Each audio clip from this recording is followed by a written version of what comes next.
नमस्कार, मैं हूं आपके साथ अनामिका गिरी और हफ्ते भर की ये कहानी मैं आपके लिए लेकर आई हूं।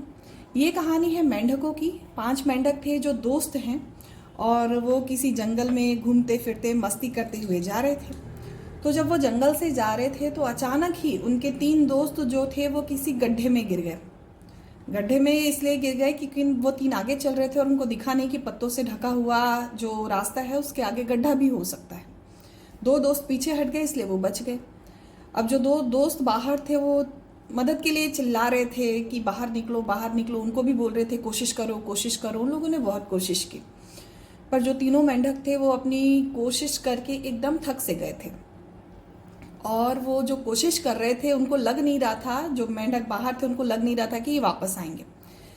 तो स्टार्टिंग में तो उन लोगों ने कहा कोशिश करो कोशिश करो। बाद में वो कहने लगे कि शायद तुम लोगों के किस्मत में यही लिखा था इसलिए तुम लोग गड्ढे में गिर गए, यहाँ से आना मुमकिन नहीं है वापस, इसलिए अब तुम लोग शांति से रहो, मन बना लो कि तुमको इसी गड्ढे में पूरा जीवन व्यतीत करना होगा। हम तो बाहर हैं, हम तो घूम फिर लेंगे, लेकिन शायद तुम लोग की किस्मत ऐसी थी इसलिए तुम लोग ही गिरे इस गड्ढे में।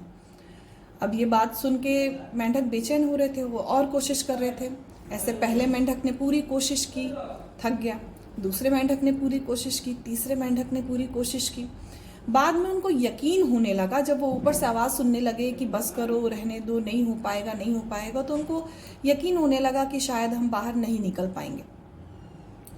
तो जो तीसरा मेंढक था वो अभी भी कोशिश कर रहा था। 2 मेंढक जो थे वो थक के बैठ गए थे। तीसरा मेंढक जो था अभी भी कोशिश किए जा रहा था। तो जो बाहर मेंढक था वो कह रहा था, बहरा है क्या, तुझे सुनाई नहीं देता, बोल रहे हैं ना मत कर कोशिश, तू थक जाएगा, तू यहाँ से नहीं निकल पाएगा। वो जो दोनों बाकी हैं वो भी नहीं निकल पा रहे हैं, तू क्यों लगा हुआ है, ये गड्ढा बहुत गहरा है, तुझे समझ में नहीं आ रहा है कि तू यहाँ से निकल नहीं पाएगा। लेकिन वो सुने ही नहीं, बस कोशिश किए जा रहा किया जा रहा। सुबह से शाम हो गई, एट लास्ट वो वहां से निकल गया। आपको पता है क्यों निकल गया? क्योंकि वो मेंढक वाकई बहरा था। उसे कुछ भी सुनाई नहीं दे रहा था कि ऊपर जो 2 मेंढक हैं वो क्या बोल रहे हैं। कुछ बोल रहे हैं ये पता है, पर क्या बोल रहे हैं उसे उसने बिल्कुल भी नहीं सुना, क्योंकि वाकई वो बहरा था। ये कहानी ये बताती है कि जब हम ऊपरी दबाव में होते हैं, जब हम लोगों की बातें सुनते हैं तो हम उनके हिसाब से शायद काम करने लग जाते हैं, या जब वो किसी बात पे जोर देकर कुछ बोलते हैं तो हमको लगता है कि शायद वो लोग सही कह रहे हैं, इसलिए हम उनकी बात मानते हैं। कई बार हम बहुत कोशिश करते हैं, हमें जब खुद लगने लगता है कि ये काम हमसे नहीं होगा और सामने वाला भी कि यकीन दिला रहा हो हमको कि बस कर भाई, तुझसे नहीं होगा, बहुत हो गया, अब मत कर, नहीं होगा, हम ये मान लेते हैं कि हमसे नहीं होगा। हमें ज़रूरत पता है आज के दौर में किस बात की है कि हम बहरे बन जाएं।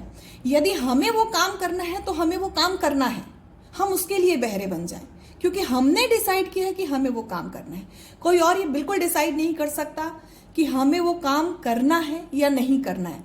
हमसे काम होगा ये और कोई डिसाइड नहीं कर सकता, क्योंकि हमें पता है हमारी क्षमताएं क्या है, हमें पता है हम कब तक उस काम में लग सकते हैं, हमें पता है कि हमारे पास कितना समय है।